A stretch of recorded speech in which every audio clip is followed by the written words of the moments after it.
I really love jazz. Now, to anyone that knows me, they'd probably say, Other breaking news. Water. Wet. but truth be told, I wasn't always a huge fan. I was familiar with the old standards, Killer Joe, Take Five, and Skating by Vince Guaraldi, for obvious reasons. But despite growing up with a dad with 40 plus years in the industry, it took anime of all things to really grab my attention. Now count it down with me. 3, 2, 1, it's jam. Now I've watched Cowboy Bebop more times than I can count, and never have I ever dared to skip the opening. Yoko Kanno's work on this show is the definition of iconic. Heck, even people who don't like jazz like Tank, but like Tyrone Biggums after his first hit. I needed more. But that hit didn't come until about a decade and a half later with my discovery of Kids on the Slope.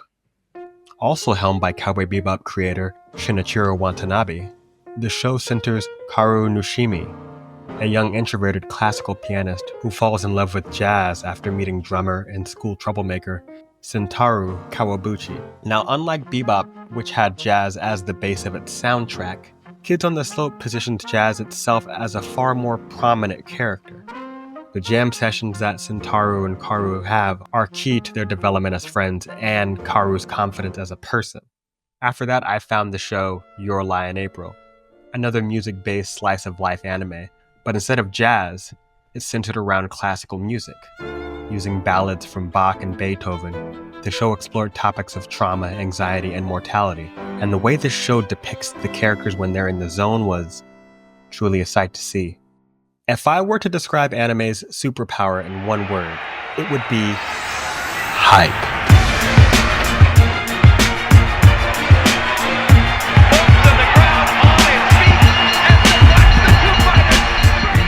From fight scenes to tennis matches to cooking delicious meals to some guy writing names in a very special notebook, they pretty much invented the concept of the hyperkinetic visual. And their ability to translate a character's passion through the screen is evident by how deep it's permeated the culture. But unlike all the wild things that characters can and have done in anime, playing music like they do is a real thing. I'll never be able to throw a punch so hard it stops the rain from falling, but I can, with enough practice, play the drums very well. And I think that's one of the reasons I love music anime, and more importantly the film I'm going to talk about today. So without further ado, let's get into Blue Giant.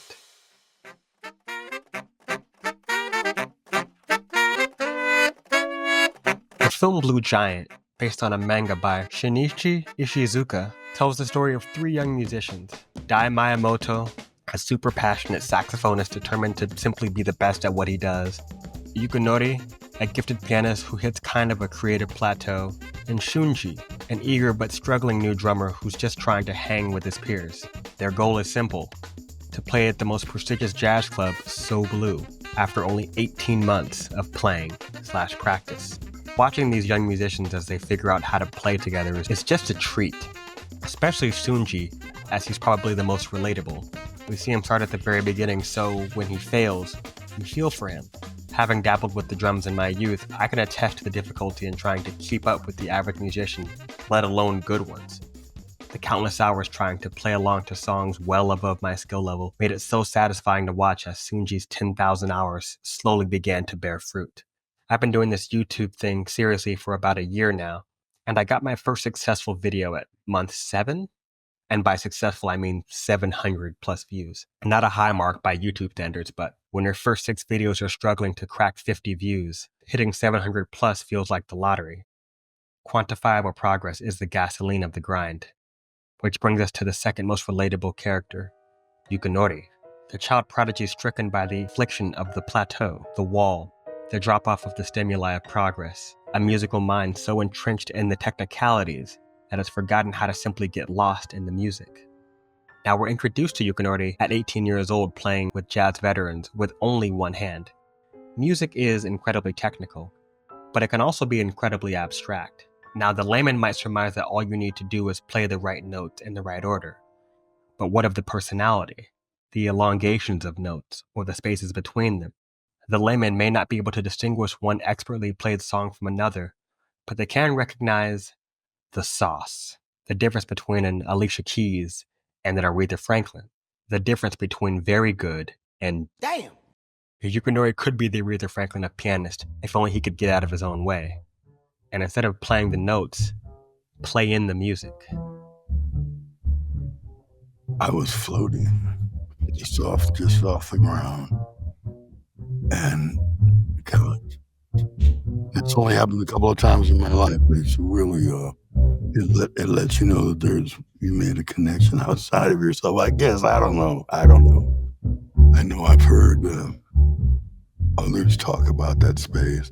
These guys can observe themselves, it seems like, while they're playing, and be there to make sure that everything is going just right. You can't think about it.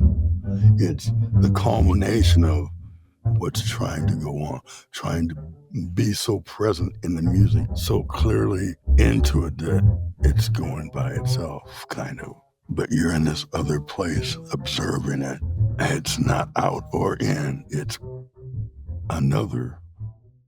Now, if there's one character that doesn't need help getting inside the music, it's the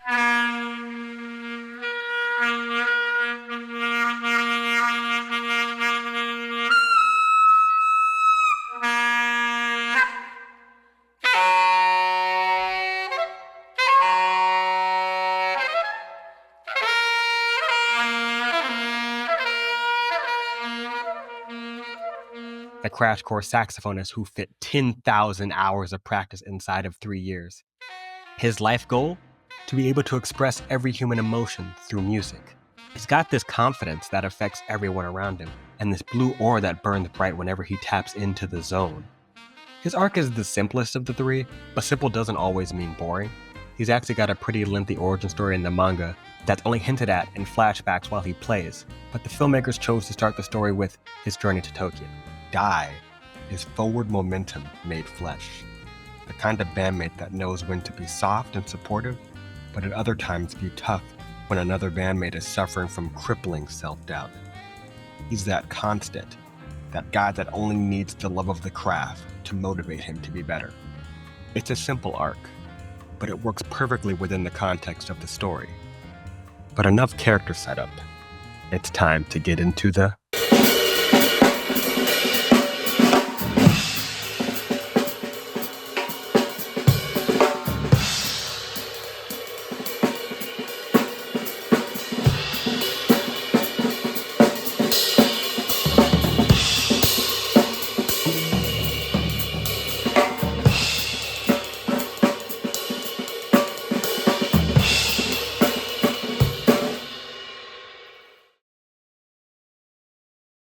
Now, I can't in good conscience talk about jazz without first paying respect to the OGs. OGs like Charlie Budden Bolden, Joseph King Oliver, Louis Armstrong, John Coltrane, and the countless other contributors to this wonderful art form. That being said, jazz is also a very paradoxical art form. While collaboration is very essential, jazz is likewise incredibly individualistic. For example, many of the American bands were simply labeled after the big name in the group. The Count Basie Orchestra, Miles Davis Quintet, or the John Coltrane Quartet. Could you imagine a world with band names like the John Lennon Quartet instead of the Beatles, or the Kurt Cobain Trio rather than Nirvana? But unlike rock or grunge, jazz was about improvisation, crazy solos, and most importantly, self-expression. Now, I know you can express yourself through any genre of music, but jazz demands more. It demands personality and constant change with each performance. We don't go to see Dave Brubeck play the original Paul Desmond version of Take 5. We want to hear Dave Brubeck's version. And on top of that, we want to hear how he's going to make his live version different than the one on vinyl. Art itself gives humanity a conduit with which to express how they feel, and all the pain, sadness, joy, and resilience American blacks felt as a result of slavery, racism, the abolition of slavery, Jim Crow, etc., was channeled into this music, giving it what is commonly known as soul. Jazz is one of the few genres where, if done correctly, would sound different within each and every culture. Which brings us to the composer and pianist for Blue Giant. It's a rare thing for a movie to make me dive headfirst into its composer's discography. It's even rare when I emerge days later asking myself the question, do I have a new favorite?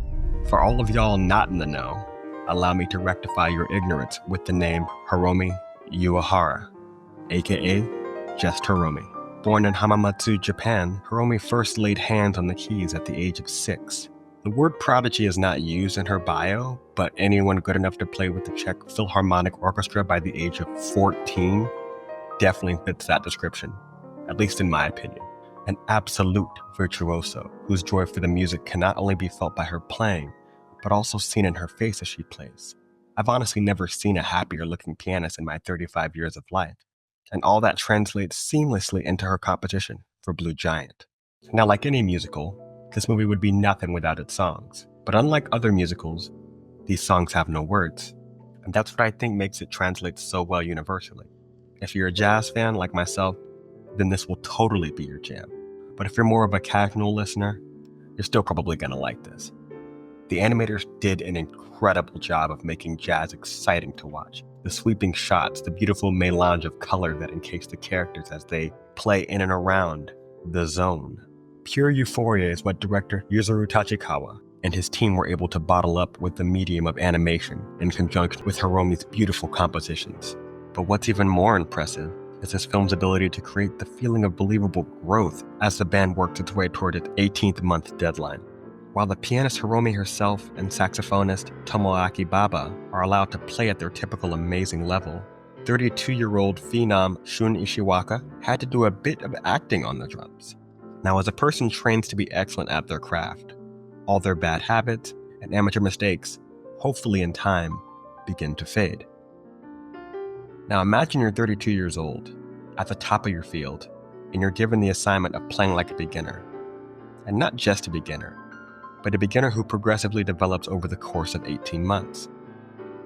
Now, for anyone that knows me, it's a well-known fact that I have a bit of a stutter.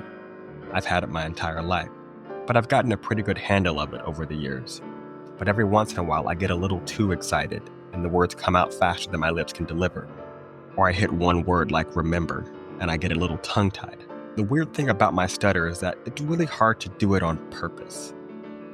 And while many people struggle with it, since I began speaking, none I would imagine would work to maintain their speech impediment, which is why outside of the movie Rocket Science, I've never seen an actor do a convincing stutter. And just like actors are trained to be great orators, drummers are trained to be, well, great drummers. So imagine taking yourself back to day one of year one of your journey and having to perform convincingly like a novice.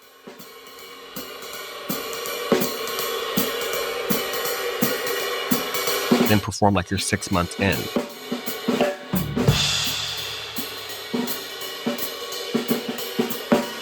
Then 9.5. Then 14.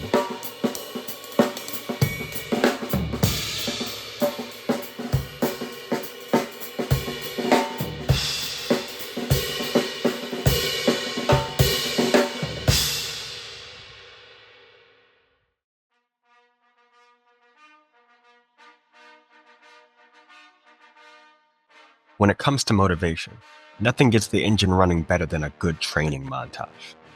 And nothing has gotten more people into physical activity than the medium of movies. When did everyone start practicing martial arts?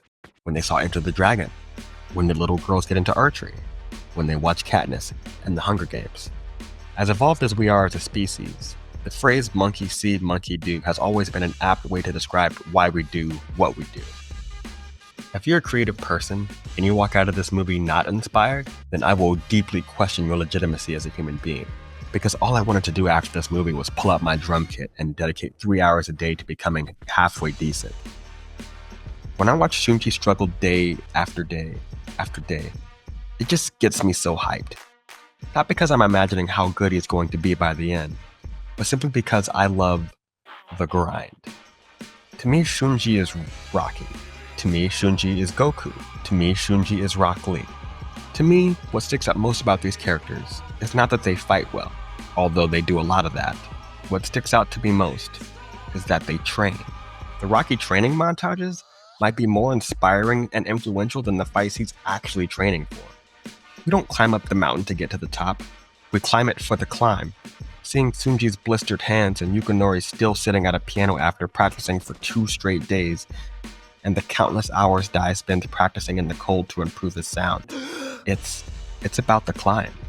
That's what this film is about, because that's what most stories are about. The process. That series of actions or steps taken in order to achieve a particular end. Blue Giant, above all its other accomplishments, achieves the goal of making me feel the love for the process. The excitement I feel as I write this, the excitement I feel as I edit this excitement I feel when what is in my head goes out into the world as a complete visual thought.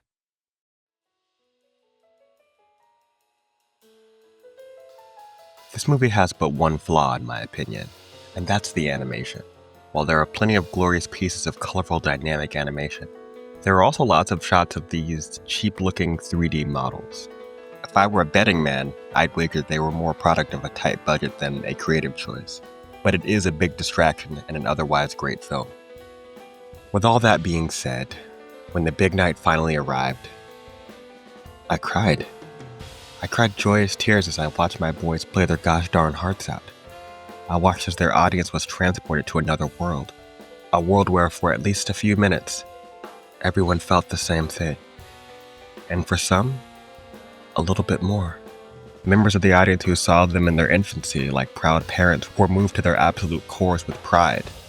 Pride to see how far these boys have come. To cap this movie off, the final song of this movie is also the first song they played. It's called First Note, and even after a year of having it in heavy rotation on my phone, it still gives me tingles. It's one of the best songs ever made, and one of the best movies ever made. Now, I'm not sure if this movie will have the same effect on you as it did on me, but at the very least, I hope it leaves you